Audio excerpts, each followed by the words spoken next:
Hello, everyone. I'm François Picard. Welcome to another confined edition of the France 24 debate. It was a grim milestone that New York City passed on Tuesday. The death toll from COVID-19 surpassing that of the 9/11 attacks on the World Trade Center, with a new study showing that Europe had brought over coronavirus to the Big Apple much earlier than first recorded. The US's largest city is struggling to keep pace with the rising casualty toll and really looking now for light at the end of the tunnel. With us to talk about it all is photojournalist Craig Ruddle of Redux Pictures. Craig, tell us where you are. Hi, Francois. Thanks for having me on. Yeah, right now I'm on 10th, Amsterdam Avenue, right where it actually becomes Amsterdam Avenue. 10th Avenue is right behind me, in the Upper West Side of New York. Also joining us is Vincent Variali, president of Union Local 3621 of the Uniformed Emergency of the University Emergency Management Services. That is to say, if I could put it crudely, that the fire department of New York's paramedics, right? Yes, we're from the Uniformed EMS Emergency Medical Services of the New York City Fire Department. We represent over 4,500 paramedics and emergency medical technicians. And thanks so much for being with us. Thanks as well to Brooklyn College professor of sociology, Greg Smith-Simon. I know your day is beginning every day with tallying up the tolls from the five boroughs of New York. We'll be asking more about that. Thanks for joining us. It's good to be here, Francois. So there was on Wednesday a glimmer of hope as spelled out by the governor. Let's take a look in this report by Monty Francis. New York State tallying its deadliest day since the coronavirus outbreak began. 779 dead in just 24 hours. With New York hospitals at capacity, room is being made for patients at a tennis center in Queens and at a cathedral in Manhattan. But with hospitalizations starting to level off, Governor Andrew Cuomo said there is evidence that social distancing is having a positive effect. If we stop what we are doing, you will see that curve change. That curve is purely a function of what we do day in and day out. Social distancing even as Passover began this week, with many in New York's Jewish community hosting online seders. And we're all celebrating a wonderful, wonderful holiday, even though the virus has just stunted us in so many ways. Public sector workers have been hit especially hard. 41 New York City transit workers have died after contracting the virus, along with 14 New York police officers. More than 500 firefighters have tested positive. EMT Jose Gonzalez worked during the 9/11 attacks and says this represents a whole new level of tragedy. It's very hard. It's very, very hard because, like you say, we don't know if today is the day that I'm going to contract this virus or not. Our fear is that we know that it's not if we're going to get it, it's when. 6,300 people have died in New York State, the governor noting that's more than twice as many as were lost in the September 11th attacks. Vincent Variali, talk about being in the front lines. What are the rank and file of your union telling you, those paramedics? Yes, definitely. It's, they're very tired. They're physically drained, mentally drained, and emotionally drained. We're seeing numbers unprecedented at 7,000 calls a day. Just last night, we had a slight drop in it, but I don't think anybody should be celebrating yet. It's still very high. Call volume is at least 50% higher than normal. We're also seeing a lot of death with an increase in the cardiac arrest rate. Normally we responded to 80 cardiac arrests a day. Now we're responding to 250 to 300 a day. So they're seeing a lot of death, a lot of call volume. Why is that increased number of people suffering heart attacks? Well, this virus attacks the respiratory system, making it more difficult to breathe. So especially if you have an underlying condition, a heart condition or respiratory condition, you can easily go into cardiac arrest. I unfortunately had the COVID-19 early on, and I'm perfectly healthy, and I'm glad that I am okay today. But I can tell you, it does attack the respiratory system and makes it very, very difficult to breathe.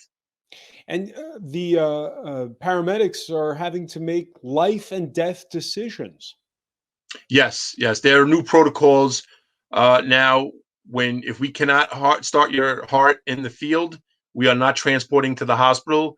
There's two reasons for that. First one is the hospitals are still overwhelmed, and they do not have the resources to continue the process that EMS has started. So if EMS cannot get the heart started, the hospital cannot get the heart started either. Also, they're doing it to reserve resources in EMS.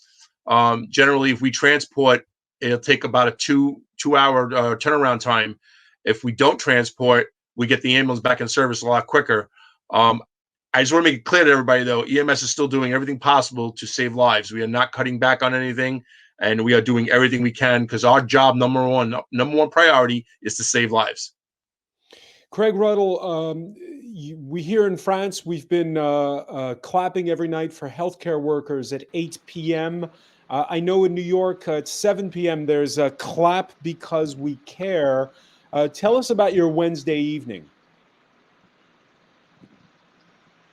Well, last night I went to Mount Sinai West Hospital, which is it's about a block behind me here, and there's been these nightly events, these really lovely events, not just at the hospitals, but you'll hear it sort of resonating throughout the city. So I went there last night to witness one of these nightly events, and it's really quite a sight to see. The fire department comes by, they jump out of their trucks, they stand on the curb, and then I don't want to just call them nurses because it's a whole group of people, the health professionals come out, and they seem really excited about this moment. It's a very short moment. It's 5 minutes, 6 minutes, 7 minutes. But I think that you would think that as it goes on every night, it might be a little bit less exciting, but I don't think so. I think every night they come out, this is the second one I've witnessed, and every night they come out, I think it's a really great thing for them. It really lifts the spirits. And they don't waste much time. Let me bring in on that point, Vincent Variali. Is that something you can confirm that clapping really does energize healthcare workers and the emergency services workers? Oh, I think it boosts morale. People want to do something different than when experiencing the death we're seeing and the constant transports of patients at our hospitals. It's always nice to feel appreciated. And EMS members appreciate the firefighters coming out and showing their appreciation. And the whole neighborhood actually starts clapping, and it's quite a sight. So it definitely, I think it boosts morale for hospital members and EMS members. Simon, what's it been like at 7 p.m. where you are in Brooklyn? You've seen, Francois, exactly what you've been describing. At 7 o'clock, people are opening their windows if they have a stoop, coming out on the stoop and applauding. So you hear it down the street and around the neighborhood. It goes on for a good long time, and it happens right when the church bells start ringing. So you get that in the background as well. Craig Ruddle, one of the pictures that you filed on Wednesday, you have two nurses really emotional. Yes, I think I'm actually not seeing the photo, but I believe that it's this photo. Yes, this is from my first check. This is from the first time I went to see this, and it's a real moment where the firefighters were at this point behind me, and they were against the wall near the door. They didn't spend a lot of time, but they were all standing there, and then suddenly I think it just overwhelmed them. It was brief, but I think it's descriptive of, it's an outward description, I think, what a lot of them are feeling inside when this particular event is taking place. So, Smith Simon, at the outset, I said that you've been doing a daily tally. Tell us about it. Well, I've just been, I mean, this is how social scientists feel like they've got some sort of control over a situation. I've been keeping track on a spreadsheet on my phone of the confirmed cases and fatalities both in New York City and New York State, in the state where my mother lives and in the country as a whole. Before the New York City Department of Health started putting up data on their webpage, which they've done, which is very useful, I wanted to be able to see the curve and get a sense of what was happening. I'll admit that, you get in trouble. The Department of Health made clear that the data was provisional, and it initially looked to me like it was flattening as early as March 31st. But since then, we've got new data that has shown that things have not turned quite so quickly. And I'll say that, with quite a long time of 200 to 300 deaths a day, the fact that, as Vincent suggested, there are over 200, 250 deaths at home that we recently realized were not being counted, it means that even the mortality rates, which are probably more reliable than the confirmed cases or the hospitalizations in terms of which way the epidemic is going locally here in New York City, those mortality rates are not actually as accurate as we had hoped, not as much of an indication of where things are going. So at the moment, I know the governor's hoping that we're near the peak, but I think that with the information we have, there's a lot of uncertainty, of course, still. Yeah, wait is to let your guard down. And one fact that shocked us here in Europe when we heard about it was out of New York, authorities on Wednesday announcing that, well, if you're Black or Hispanic, you have twice as much chance of contracting COVID-19 than if you're white. A lot of this has to do, of course, with social inequality. Let's listen to the mayor of New York City.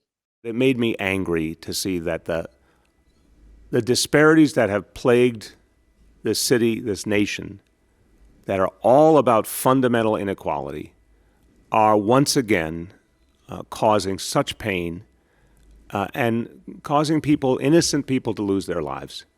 It's just abundantly clear. It's sick. It's troubling. It's wrong. And we're going to fight back with everything we got. Vincent Variali, your reaction to the startling numbers when it comes to who is more exposed to this or not?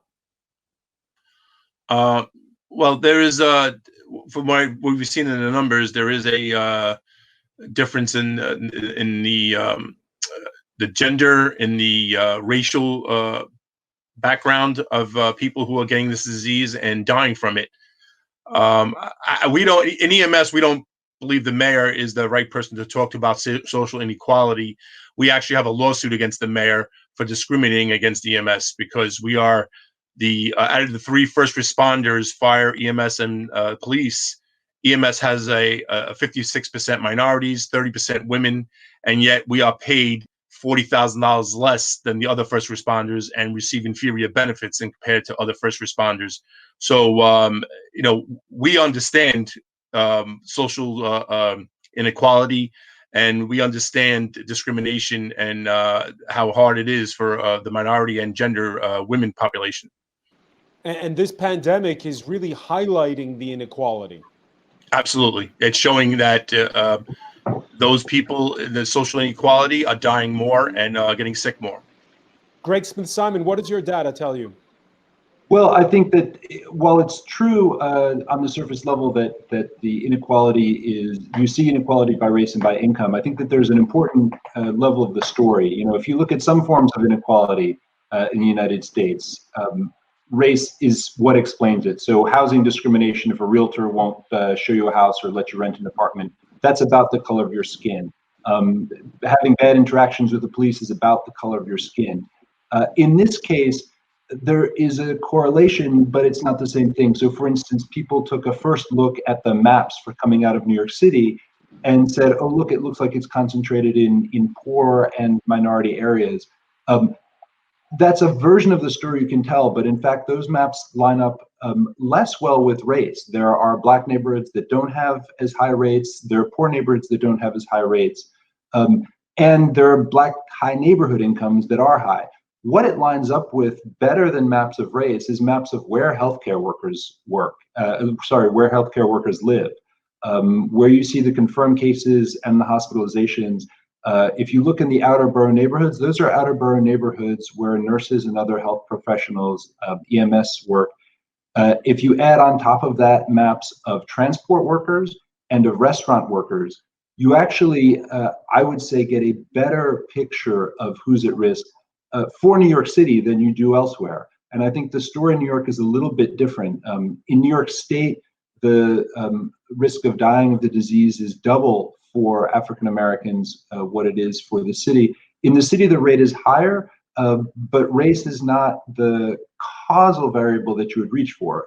That's not to deny in any way that you're talking about problems that compound in the US, a lack of health insurance, a lack of healthy food options, living in neighborhoods that are stressful, those sorts of things. But I think that we want to make sure that we're looking at what the mechanism is that's causing this greater risk, or what researchers call the risk of risks. Yeah, Craig Ruddle, I'm haunted by something you told us a few days back, which is that you're not taking the subway anymore for your assignments. You're getting around on foot or on bicycle, but there are a lot of people who have no other option. Again, it's a tale of inequality. Well, that's right. A lot of the essential workers, I would say it's fair to say a lot of the essential workers are still using the train. It's the only way to get around. I mean, they're not going to get into an Uber. They're not going to get into a yellow cab. The trains are still running in a limited way, and in that respect, it's caused problems as well because they're getting there's much less room on the trains, and the trains are coming less often. So it does pose a risk for those people. And yeah, there's no doubt that there are thousands that are still in that situation. With my own situation, I'm lucky enough that I'm able to say, I could kind of choose where I go. I don't have to go from my house to my job. My job is outside, thankfully, and I can make those choices. And one of the choices I made about a week and a half ago, I want to keep working, and as everyone does who's working. And getting sick obviously is going to put a dent in that, a big dent, if not beyond. So staying off the train was one of my decisions as a mitigation to try to stay healthy. Craig, tell us about where you're standing right now. I'm actually standing by the hospital I mentioned before. This is Mount Sinai West Hospital. This is the emergency room, and as you can see, it's busy. It's probably been busier. It's a little deceiving because there may not be people on the street and activity, but you can see a lot of emergency vehicles.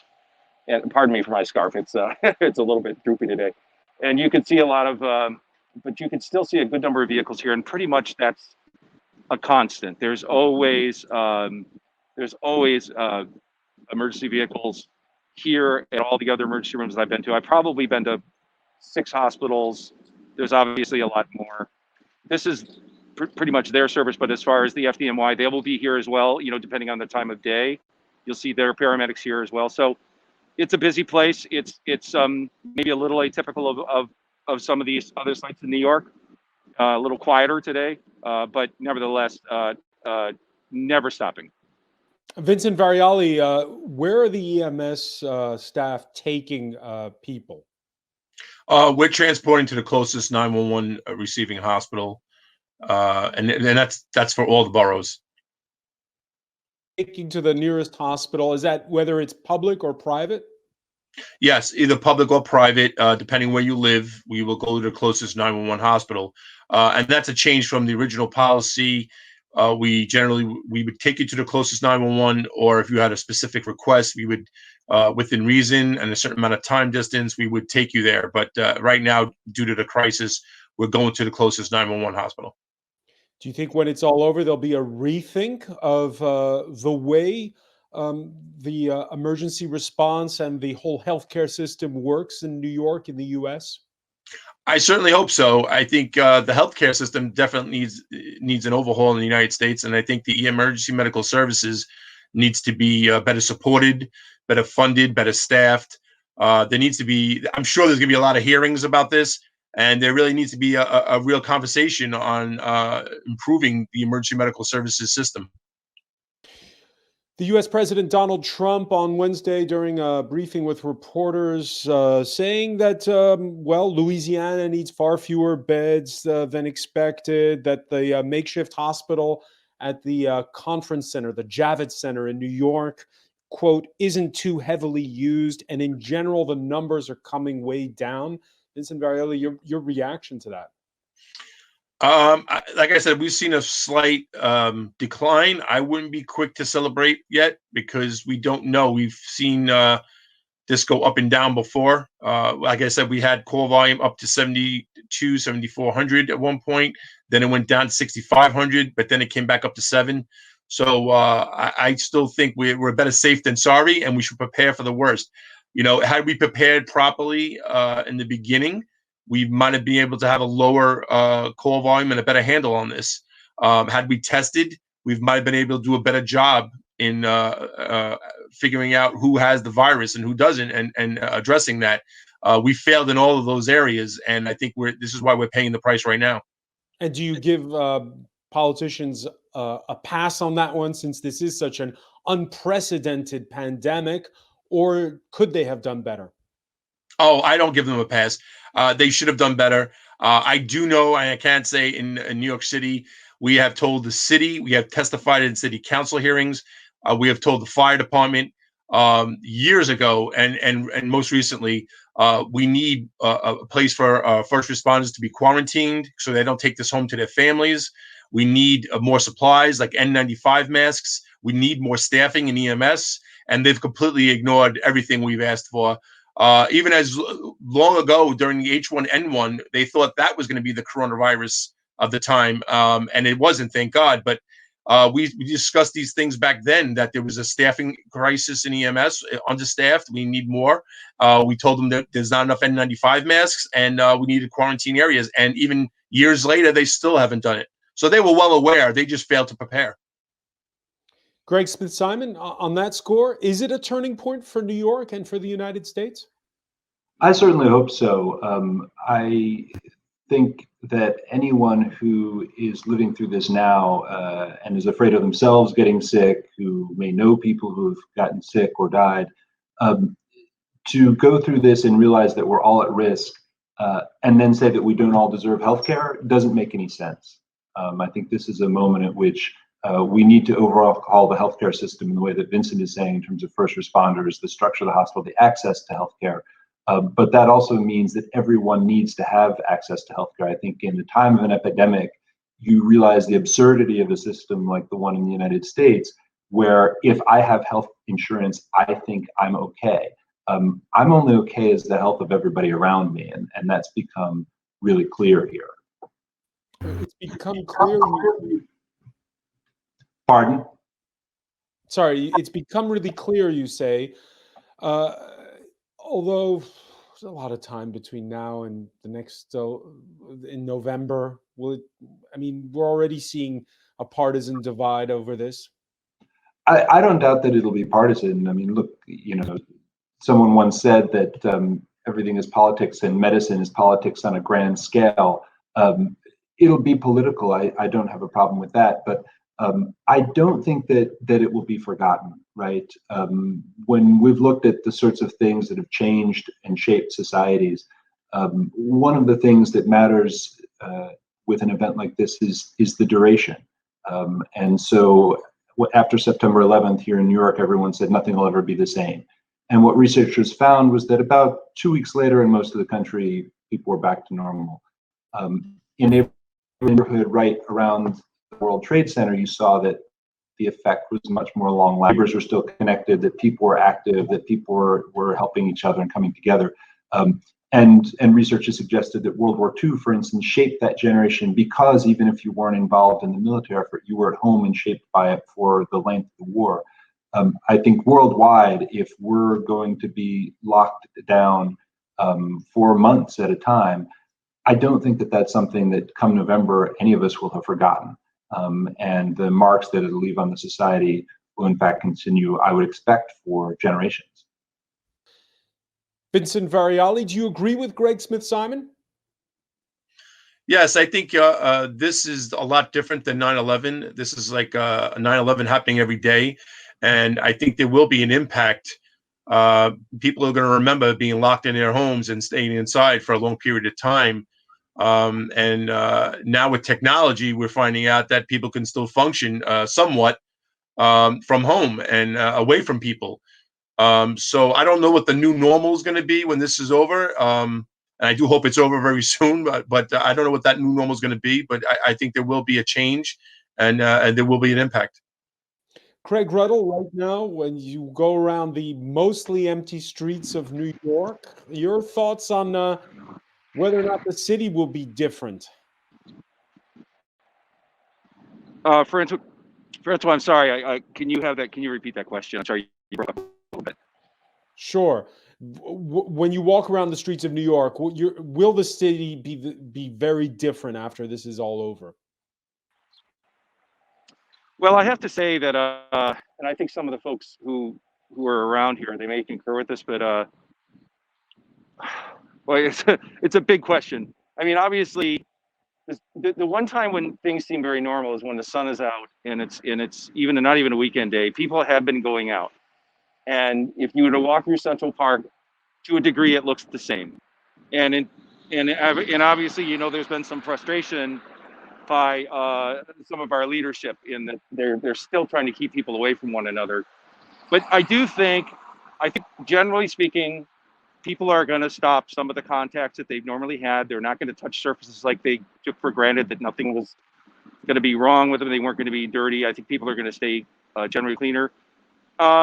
And look, even in just these last few days, 3 days ago, I'm on Broadway right now near Columbus, actually at Columbus Circle. And just 3 days ago, this type of traffic wasn't even happening. And I do think that in part that is to do with some of these, you know, upticks in confidence that we're getting control of this. And I think people are responding. And just my opinion, but I do think there's a lot more people out. It's still very quiet comparatively to a normal New York day.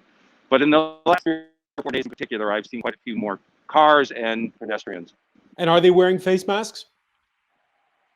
Well, I would say I'm actually just going to look around, and I can see about 30 people in my view, and I'd say just about everybody has a face mask on right now. Yeah, and interestingly enough, and people were wearing face masks. A lot of people were wearing face masks before it was even the recommendation.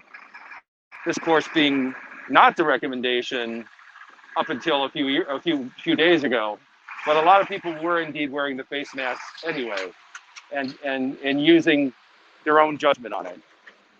All right, one final question, because I know all of you are busy and have to get on with your day. Vincent Variali, how long can we hold out at the current pace? That's a good question. I know in EMS, we're going to need some reinforcements if this continues to go on for a long period of time. But I will say this, our members are dedicated and committed. And if somebody calls 911, we will be there. Someone will be there. We will be there to help you. Greg Smith-Simon, your thoughts on how you're getting organized now? Are you doing virtual classes? How's the rest of the school year looking? I am doing virtual classes, and I hope that I'm reading the room right when I'm with my students, that I think that they value actually the on-time, you know, the real-time meetings. People seem to want that kind of connection, as I see with my children being in class. I think that, you know, it's hard for us to see what might be on the other side of the hill. One of the things that I think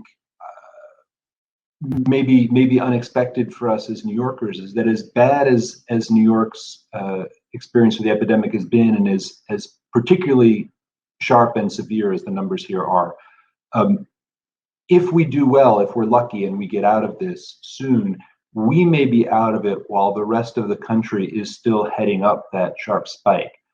So we may be continuing to shelter in place, but experiencing something of a reprieve from the worst of days, while it's still getting worse elsewhere. And I think that that's going to be a situation that may catch a lot of us off guard, because we're in one moment now and then are going to be in some ways trapped as we see people we know around the country going through, if not something with the same intensity as New York, overall of a much greater size than what can happen even in a city that's struck like this one is. In normal circumstances, Craig Ruddle, New York is there's a bit of a rivalry with the rest of the United States.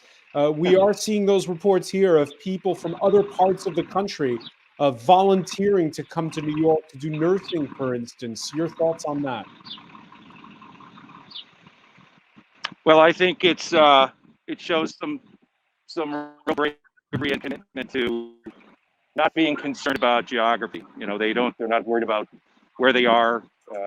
They know that this is by far one of the worst places on the face of the earth to be when it comes to the possibilities of contracting this virus. But their commitment to their work obviously is bringing them here. And I think it's, I'm a proud New Yorker. I haven't lived here all my whole life. I've lived here many years of it.